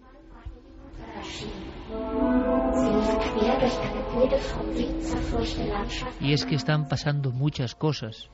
Ese experimento que tanto ha dado que hablar, que puede explicar por qué, si hay civilizaciones que no lo sabemos, tan lejanas, pueden recorrer tiempos que parecían increíbles. Yo estaba hojeando libros muy recientes de ufología, que se han publicado hace poco, y todos argumentaban que, claro, nada puede superar la velocidad de la luz. Ahora eso está en entredicho.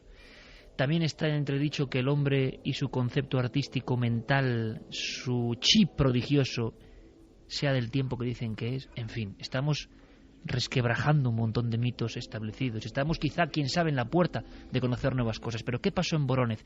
Tenía Santi una pregunta pendiente que vamos a escuchar y la va a hacer después de una conversación que mantienes con Anatoly Valentinovich, padre de Julia Solovkova, una de las pocas personas que tiene identidad en ese grupo de niños. Yo creo que es un documento importante, ¿no? Seguís la pista para saber qué pasó en ese parque. Escuchamos y ahora lo comentamos. Что вы думали, когда слушали, что рассказывали дети, что они видели? Ну, конечно, удивлен был. Se sorprendieron mucho. Да, потому что я сперва вроде бы и не поверили. Al principio, ¿cómo nos vamos a creer esto? А потом вы дошли туда. Конечно. Y fueron hacia allí. ¿Y что видели там? Ну, увидели вот эта березка там обожжена и место пятак вот на земле. Vieron las huellas, vieron también que los árboles estaban dañados. Они были сломаны, вот эта береза? Они обожжены были. Estaban doblados. Тогда вы верите, что она видела что-то, ¿да? Ну, конечно, ну зачем? Por supuesto, ¿por qué un niño de 9-10 años puede inventarse estas cosas? Там было, 50 метров не было. Sí, estaban a 50 metros, ¿cómo no iban a creerles? Так что здесь фантазии исключено. Esto no es una cuestión de fantasía. Мог один там нафантазировать, два, их там несколько человек было. No, si hubiera sido uno, pero no, eran bastantes más personas. Se podría hablar, Juan Antonio, casi de los fantasmas de Voronezh, la oscuridad y el silencio sobre este grupo de niños que observa algo al mismo tiempo curioso que otros jóvenes observan prácticamente lo mismo en las playas de Conil, en España, en Cádiz. Recordaré durante toda mi vida esa portada del semanario Tiempo, ya están aquí. Lo que han visto los niños de Voronezh se ha visto en España, ocurre en esas fechas, y qué impresión, sobre todo porque como la de Pablo la imagino, pero la tuya como escéptico, ¿qué impresión te llevas con todo esto? Ha debido ocurrir algo prodigioso.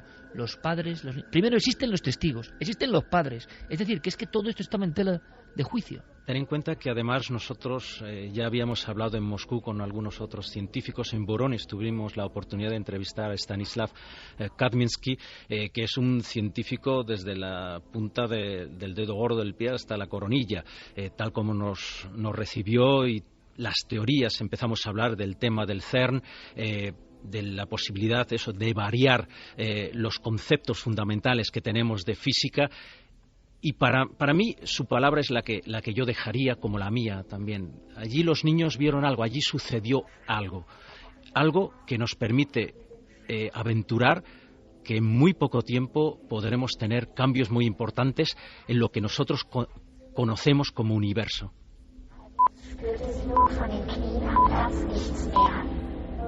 Y con estas palabras que parecen de emisoras de números, Santi, que se las lleva el viento y quedan por ahí, con estos ecos del futuro, con todo esto que nos traen nuestros amigos, queda tu pregunta.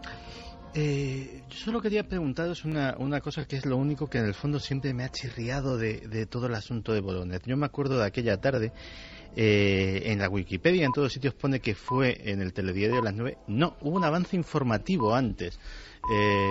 Y no lo era para menos porque la noticia era de gran alcance.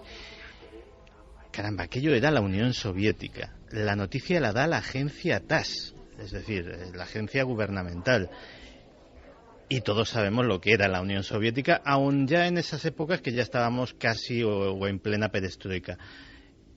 ¿Por qué? ¿Por qué creéis que se llega a conocer en Occidente aquello? Una cosa que después de tanta tradición de ocultación, de tanta tradición de oscurantismo, de repente sucede algo tan anómalo y nos enteramos prácticamente a las pocas horas en Occidente. Es lo único que siempre me ha parecido inconsistente de la historia. En mi opinión puede haber varias explicaciones o ninguna. Quiero decir, pudo ser un cúmulo simplemente de circunstancias y que en ese momento simplemente saltó a la luz y lo empezaron a dar a lo mejor como una cosa. Bueno, aquí tenemos una noticia curiosa que se fue hinchando y finalmente empezaron a llegar datos de todas partes. Tenemos que tener en cuenta también el momento en el que se producía. Estamos hablando del año 89. La perestroika está en plena ebullición y se está dando mucha apertura en los medios también de comunicación. Pudo haber sido cualquier cosa. Mi impresión después de hablar con todas estas personas es que el tema era de suficiente calado como para intentar ocultarlo. Hay que tener en cuenta que no solo estaba la agencia Itartás, la agencia oficial rusa detrás de ello, había muchos medios locales que ya estaban radiando a Moscú lo que estaba sucediendo, se estaba levantando la mano en el nivel informativo. Es decir, yo creo que fueron un cúmulo de circunstancias. Un elemento de propaganda soviética que pudo ser todo una construcción.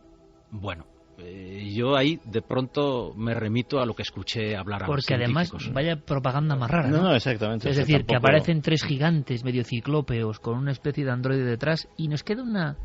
Seguiremos investigando, y analizaremos todo lo que han traído nuestros amigos, pero ¿y ese signo, Pablo? ¿Se ha sabido por qué uno de los niños o varios niños dibujan el famosísimo emblema de Hummo? Bueno, se confirma eso y nos lo dice directamente Miguel Vaz. Miguel Vaz, que es un gran periodista, amigo aquí de Juan Antonio. Jefe mío fue en Moscú. Ahora es el delegado de la agencia EFE en Moscú en este momento. Y además nos sorprendió porque Juan Antonio me dijo, Pablo, yo creo que él es un poquito escéptico, a lo mejor no te va a contar esto y tal. Y bueno, cuando llega al hotel, lo entrevistamos. El hombre, sí, me acuerdo perfectamente de esto. Yo fui uno de los primeros a entrevistar a los niños. Él habla con varios de estos niños, habla con los científicos y le dibujan el símbolo de supuestamente los sumitas, o sea, ¿no? Él es un testigo de cómo eso es dibujado. Y Miguel nos confirma todo eso. Y además yo le pregunto una cosa muy importante, el tema de la piedra. Porque, Iker, así como a ti en aquella época te llamó la atención, yo en el 89 estaba trabajando en el Shopping City News, un periódico en San Paulo, siendo la columna Vida Alternativa, y nos llegan en aquella época los cables, los famosos cables, había máquinas inmensas y tal, ¿no? Y un chico Nisei, me llega, amigo mío, me dice, Pablo, mira esto tal, están llegando unos cables de Rusia ahora. Y yo miro, ¿qué demonios es esto? Y vi la noticia de que había aparecido una piedra, después más tarde se habla de una segunda piedra, sí, o cambian los colores de las piedras. Con propiedades desconocidas. Con propiedades así, ¿no? desconocidas. ¿Qué pasó con eso? Entonces le pregunto a Miguel, ¿y esa historia de las piedras? ¿Qué conclusión se llega? Pablo, exactamente, no eran piedras depositadas, como se decían, por los extraterrestres o que aparecen de forma mágica.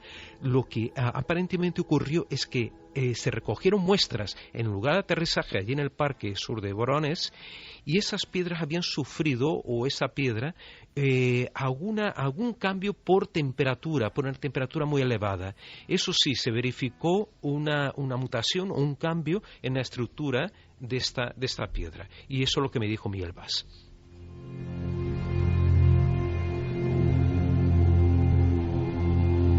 El programa que están ustedes escuchando es la repetición de uno ya emitido.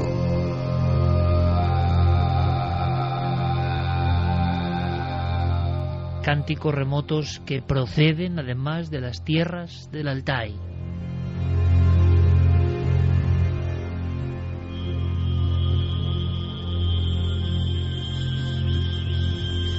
Muchas imágenes para recordar en este viaje que hemos hecho express, desde luego.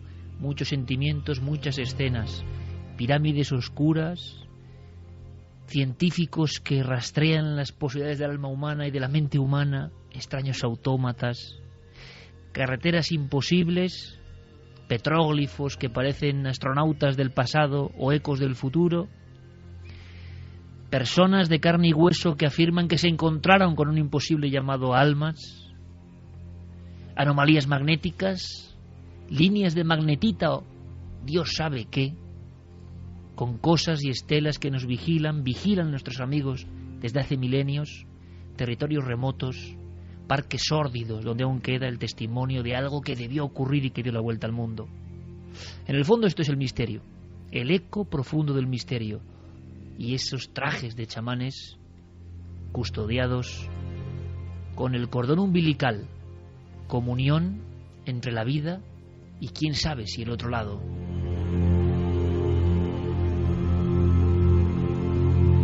Ha sido un privilegio, un lujo y un honor tener nuestros amigos aquí, no solo aquí, sino en esta expedición donde han sufrido todo tipo de lances con el misterio. Pero qué demonios, ¿acaso estos viajes, cuando luego se reviven una y mil veces, no son auténticas postales? ¿No es estar realmente vivo? Buscaron el misterio y creo que ellos, ese es el mayor enigma, también han cambiado. Ese Juan Antonio, perdiendo la energía. Imaginad su rostro cuando le dicen sí, allí estuvo el ovni de Voronezh. Así que los hados del Altair sean propicios, que sigamos viviendo muchas aventuras y que vengáis aquí a contarlo, porque cientos de miles de amigos han recorrido con la imaginación tierras inhóspitas y mágicas. Pablo Villarrobia, Juan Antonio Sanz, un honor. Hasta la próxima, amigos. Gracias, amigo Iker. Ahí estaremos. Gracias, compañeros.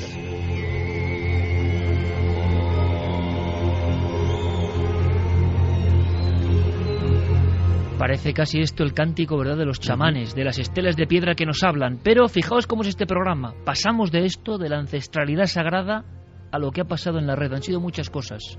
Píxeles y mundo digital. Diego Marañón, el cronista de una semana apretada en acontecimientos. Milenio Red. Toda la información digital del mundo del misterio. No hace mucho tiempo, la empresa IBM asombró al mundo con Watson, un potentísimo ordenador que logró ganar un famoso concurso televisivo respondiendo preguntas de interés general mejor que los concursantes humanos. Watson, el superordenador de IBM, ha ganado un duelo contra el cerebro humano. La máquina ha ganado el concurso de preguntas y respuestas Jeopardy, que emite una cadena estadounidense. Pues bien, parece que la cosa no ha hecho más que empezar. El gigante de la informática, que planea presentar en algún momento del año próximo a Sequoia, el superordenador más potente del mundo gracias a sus 20 petaflops de potencia, ha anunciado esta semana su intención de construir, en colaboración con DARPA, un ordenador aún más potente, capaz de emular el funcionamiento de un cerebro humano. Para IBM, esta victoria es otro paso hacia el desarrollo de máquinas inteligentes capaces de entender a los humanos. Se han asignado fondos por $100 millones y se estima que con un consumo de tan solo 85 kilovatios, este cerebro artificial podría simular 100.000 millones de neuronas de forma simultánea. Debería estar listo en 2022. La posibilidad de observar el firmamento con gran precisión y en tiempo real no es ya algo exclusivo de los grandes observatorios astronómicos. Stellarium es un programa que permite simular todo un planetario en nuestro ordenador. Se trata de software libre y está disponible para los principales sistemas operativos. El cosmos tiene una riqueza más allá de toda medida. El número total de estrellas en el universo es mayor que el de todos los granos de arena de todas las playas del planeta Tierra. Sagan hubiese estado encantado con este programa que permite calcular la posición del Sol, de la Luna, de los planetas e incluso de las constelaciones y estrellas. Además, simula el cielo dependiendo de la localización del usuario. Los eclipses y las lluvias de meteoros estarán al alcance de tu ratón. Stellarium tiene gran utilidad para los interesados en la astronomía en regiones geográficas donde el clima no es muy benevolente con esta actividad. Por ejemplo, los cielos casi siempre nublados de algunos climas mediterráneos. Este programa, que presume de una inmejorable reputación ganada a pulso, se utiliza en varios planetarios y goza de la confianza de los grandes expertos en astronomía. Pues en el 2001 el FBI tuvo que reconocer que estaban utilizando lo que se llaman troyanos, unos virus que se pueden instalar en el ordenador sin que seamos conscientes de ello y ejercer como un auténtico espía. Pues parece que ha vuelto a ocurrir. Esta semana el famoso colectivo Chaos Computer Club ha acusado al gobierno alemán de liberar un troyano en la red que utilizarían las fuerzas del país para realizar un seguimiento de los ciudadanos. Espionaje puro y duro. El troyano permite, entre otras cosas, supervisar las conversaciones mantenidas por Skype.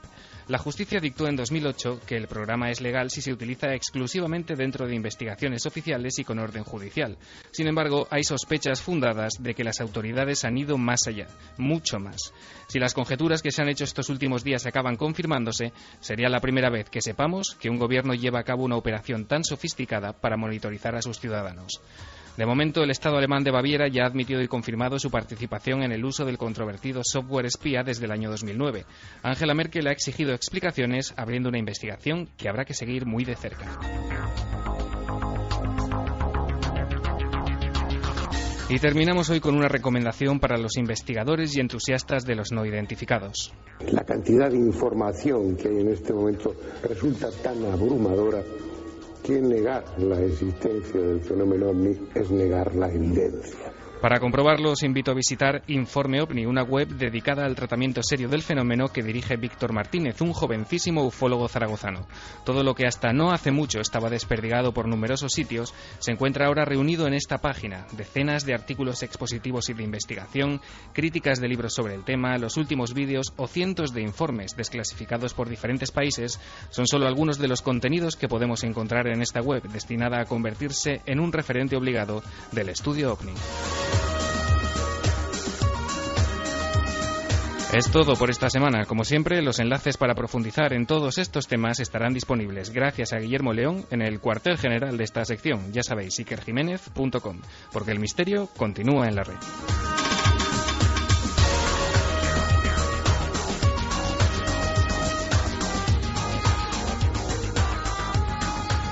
Milenio 3. Cadena SER. Momento de conspiración, momento de recuerdo, de biografía bien curiosa. Tiene que ver casi con lo que hemos contado de poderes ocultos de la mente, pero desde el punto de vista de la ciencia. Sorprendente es poco. Antes, un breve dato que a mí me interesa mucho. ¿Has visto alguna vez un ovni? 63,6% que no, frente a un 36,4% que sí. Claro, pero es mucha gente. Eso es lo que te iba a decir. Yo no esperaba que ganase el sí en absoluto, pero... Pues yo sí, fíjate. Pero un 36% de la población, o de una muestra de la población. Tú y yo vimos un ovni juntos, Santi. Sí, señor.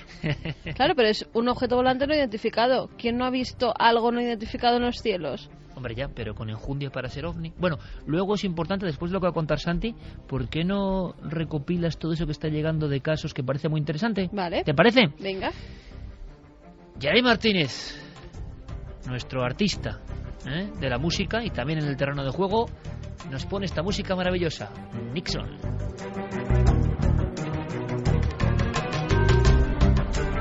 Conspiración para hablar de un personaje que tuvimos la fortuna de poder entrevistar hace ya mucho tiempo y que nos dejaba hace unas fechas. Yo decía la semana pasada, no exactamente la semana pasada, pero en las últimas fechas, en las últimas semanas. Y la semblanza tiene que ser de Santi Camacho, un hombre misterioso, científico y para la propia historia de los enigmas. Sí, porque este país es como es y nos hemos tenido que enterar hace bien poco de que hace unas semanas falleció probablemente uno de los científicos con mayor proyección internacional e incluso con mayor relevancia en la vida y el bienestar de muchas personas que ha dado este país, el doctor José Manuel Rodríguez Delgado, un verdadero pionero en el campo de la neurología, del estudio del cerebro, y un personaje también muy polémico, un personaje que tuvo la bondad de, en 2004, acceder a contestar a nuestras preguntas a través del teléfono. Que no era fácil, ¿verdad, Santi? Era un mundo hermético en el que se manejaba. Sí, sobre todo porque este hombre, que por ejemplo miles de epilépticos, de personas con problemas como Parkinson, de personas con problemas mentales, pues a sus descubrimientos le deben buena parte de su bienestar en los casos en que han podido ser tratados, pero también, lógicamente, sus estudios en Estados Unidos, financiados por el ejército, financiados por la CIA, etcétera, etcétera, le han hecho sospechoso de haber participado en ese entramado del control mental. Personaje de novela, sin duda alguna, Santi. Pues sí, vamos a hacer una pequeña reseña biográfica. El doctor Delgado nació en Ronda en 1915, recibió el doctorado en medicina en la Universidad de Madrid justo antes de la Guerra Civil, donde pues ejerció como médico de campaña en el bando republicano, lo cual le valió unos cuantos meses de campo de concentración, y después de ser depurado y de que, bueno, se viera que no tenía ninguna responsabilidad política y de que, como tantos otros españoles, pues había hecho la guerra donde le había tocado, pues el régimen le permitió seguir ejerciendo, y en 1946 sus trabajos tuvieron tanta fama internacional que la Universidad de Yale le llamó para darle una beca, ponerle a su disposición todos los medios que necesitase para seguir sus investigaciones. Un caso clásico de fuga de cerebros. Pues sí, pero además la fuga de cerebros en España fue una década casi posterior, es decir, casi fue el primer ejemplo notable. Y allí en Yale, en 10 años, empezó a estudiar el campo que le interesaba y que le obsesionaba. La mente humana, pero no la mente humana desde el punto de vista de los psicólogos, de los psicoanalistas, incluso de los psiquiatras que pretenden modificarla, curarla, alterarla a través de los fármacos. Él decía, con medios físicos, con medios como las radiaciones eléctricas, como aparatitos insertados en el propio córtex cerebral, ¿se podría modificar el comportamiento? ¿Se podría hacer que una persona agresiva, un psicópata, un maltratador, dejase de serlo y fuese una persona útil para la sociedad? Pues en eso estaba trabajando, y en 1960 descubre o inventa, mejor dicho, el estimorreceptor. Un aparatito que en aquel momento tenía, ya de por sí era muy sofisticado, tenía el aspecto de una moneda grande, para hacernos una idea. Actualmente, he visto versiones modernas del aparatito. Actualmente, con los avances de la electrónica, un estimorreceptor tiene el tamaño de un grano de arroz, con una antena, con un alambre un poquito más largo. ¿Hay estimorreceptores hoy como los que hizo Delgado? Delgado ha seguido trabajando prácticamente hasta fechas muy recientes, y lógicamente pues ha seguido experimentando con animales sus teorías. Y bueno, con este aparatito él lo insertaba no en el cerebro, sino sobre el cerebro. Realmente era debajo hacía una pequeña trepanación, un pequeño trépano. Ahí introducía esa monedita y volvía a tapar con el propio cráneo, y con eso él decía que podía influir en el comportamiento autónomo, somático y motor. Esto es, podía modificar cosas como la ansiedad o la agresividad, podía que la gente tuviera sensaciones de alegría o de tristeza, o profunda y reflexiva concentración, como decía él, o sentimientos extraños y místicos, o relax, o dolor, o otras respuestas. En el New York Times, en la primera página de uno de los periódicos más importantes del mundo, Delgado consiguió colar esta noticia: matador consigue detener al toro con un radiotransmisor. Las imágenes son impresionantes, pero casi vamos a dejar que nos lo cuente el propio doctor. Pues mira, el interés es siempre el mismo: saber un poquito más de cómo funciona el cerebro. ¿Sería posible hacer seres humanos menos agresivos, estimulando las zonas que inhiben la agresividad? Bueno, yo esto lo he hecho en gatos, en monos, en gibones, hasta en seres humanos, pero ¿sería posible elegir el animal criado, educado para ser agresivo? El toro de Lidia, caramba. Bueno, pues esto, había una finca, la finca de la Alamerilla, en Córdoba, que ahí pues tienen pues toros de raza, toros de Lidia, toros sumamente agresivos.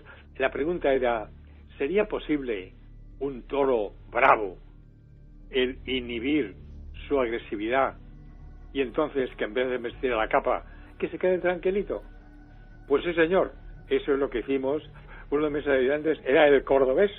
Los toros son agresivos, peligrosos, y entonces implantando electrodos dentro del cerebro de un toro de Lidia y activándolos por control remoto, por radio, entonces yo demostré públicamente que era posible el amansar al toro de Lidia.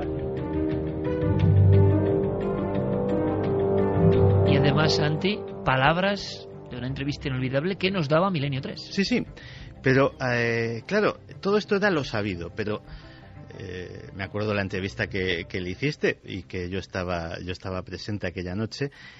Tú le preguntaste al doctor Delgado y dice, vale, un toro de Lidia está muy bien, pero ¿y los humanos? Esto es lo que nos contestó. si esto lo hago yo con el toro, ¿será posible hacerlo con el chimpancé? ¿Con los seres humanos? Pues sí es posible. Hay zonas en el cerebro, concretamente la cabeza del núcleo caudado y el septum, que son zonas inhibidoras que inhiben no solamente la agresividad, sino también la depresión. ¿Será esto entonces terapéuticamente, curativamente aplicable? Hombre, yo creo que sí. Yo creo que esta estimulación eléctrica del cerebro tiene una inmensa posibilidad terapéutica en el futuro y que es una cosa que bueno, ahora ya se está empezando a hacer. Y para terminar, viendo que se le acusó pues de trabajar en programas militares, también le hicimos esa pregunta, le dijimos, vale, se puede amansar a un toro, se puede calmar a un psicótico, pero a una persona que es tan normal, ¿se la puede volver más agresiva? Recuerdo que cuando estaba yo trabajando en Yale, en Norteamérica, pues vino un periodista bastante famoso, Augusto Asía, quizá todavía algunos lo recuerden, y estábamos con un gatito, ay, mansito, un encanto, y Augusto Asía lo estaban acariciando, ay, qué gatito más mono, y dije, oye tú, cuidado, que le voy a estimular la sustancia gris central, y entonces se va a volver agresivo y peligroso. Hombre, no, este gatito es una monada, es un encanto. Bueno, cuidado, lo estimulo. Lo estimulé, y entonces el gato se puso furioso, se puso a pegar bocados, le mordió un dedo al pobre Augusto García, estaba sangrando. Es decir, que sí es posible, con las zonas adecuadas del cerebro, el disminuir zonas inhibidoras o aumentar zonas agresivas, la conducta agresiva por estímulo eléctrico del cerebro. Sí es posible. Así que vamos a dejarlo ahí, vamos a dejarlo en este pequeño apunte, porque también esta historia yo creo que a lo mejor da para mucho más y tal vez sea momento de retomar algún día todo el extraño tema del control mental a través de esos curiosos implantes. Santi Camacho, como siempre, abriéndonos los ojos, una figura, qué bien lo contaba el doctor Delgado, qué bien lo contaba, polémico, ¿no? Porque, en fin, hay mucho que hablar y muchas cuestiones éticas o no, pero qué gran comunicador era.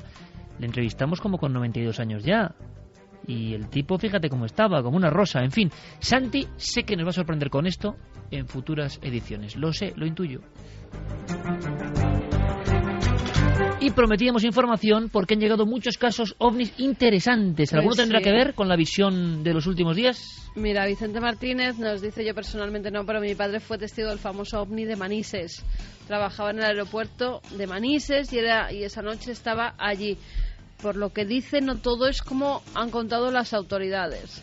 Pues me gustaría mucho entrevistarle, si es posible, también que nos dé contacto, por favor. Gente como Santi de Cádiz que decía que César era un valiente, que él con ese puesto de trabajo no se hubiera atrevido. Buenas noches, milenarios, ovnis. O sea, un controlador dice que César es un valiente. Sí. Que ha dicho cosas muy gordas. Sí.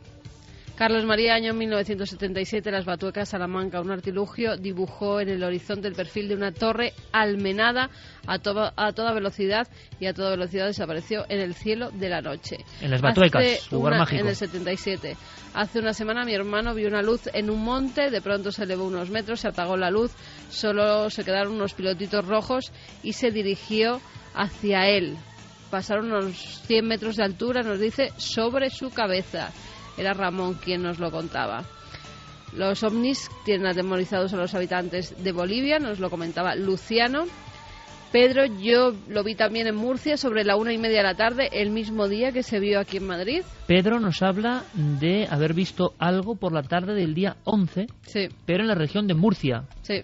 Bueno, sería muy bueno que nos diesen datos porque nos interesa simplemente ver si hay más personas que vieron algo esa noche. Del martes. Eso es, entre tarde y noche, porque hay avistamientos también en esa misma noche y en días anteriores y posteriores.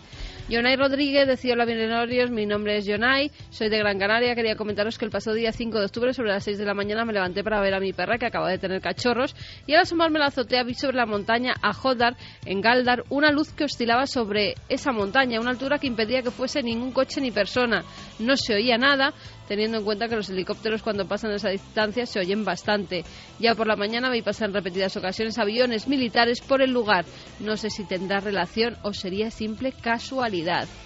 Melissa de Pontevedra, muy buenas noches. Hace aproximadamente un poco más de un año me pasó un suceso que aún hoy no le encuentro explicación. Me dirigí hacia el trabajo en el turno de noche por una carretera secundaria que atraviesa el Parque Natural Monte Aloia en Pontevedra. Cuando a eso de las 23:50 empecé a ver como una especie de avión o similar que volaba a muy poca altura, casi rozando las copas de los árboles, sin emitir ningún ruido.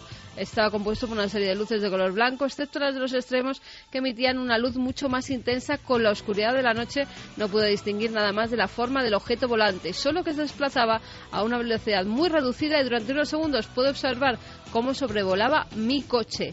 Me parece apasionante el tema de esta noche, aunque habláis de temas que no son santo de mi devoción, criptozoología, fenómeno ovni, pero aún así me siento atrapado por la magia y el misterio del otro lado del telón de acero. ¿Habéis oído hablar de la terrorífica Baba Yaga? Creo que pertenece al folclore ruso. Pues Seguid no. así descubriéndonos los lugares más remotos del mundo. David Mora, de Rubí, Barcelona. Y lo hemos pasado muy bien, hemos recorrido una parte del planeta que tiene mucho de mítica. En 7 días, más misterio, más aventura, más Milenio 3.